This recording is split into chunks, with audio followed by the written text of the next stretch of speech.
తమ్మిడిహట్టి దగ్గర నుంచి ఎందుకు రీడిజైన్ చేశారు, అసలు ఎందుకు ఈ ప్రాజెక్ట్ను మేడిగడ్డకు తీసుకుపోయారు అనేటువంటి విషయం పదే పదే ఈ మధ్య మనం చూస్తూ ఉన్నాం. ఒకడంటాడు కాంట్రాక్టర్ల కోసమని, ఇంకొకడు అంటాడు కమిషన్ల కోసమని. వాస్తవానికి 2007లో వైఎస్ రాజశేఖర రెడ్డి గారి ప్రభుత్వం ప్రాణహిత చేవెళ్లకు శంకుస్థాపన చేసినారు. తమ్మిడిహట్టి దగ్గర బ్యారేజ్ కట్టి నీళ్లు తీసుకోవాలని నిర్ణయించారు.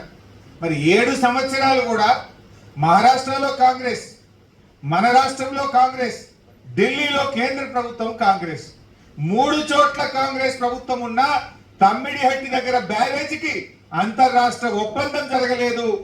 మరి దానికి ఒక్క అడుగు కూడా ముందుకు పడలే.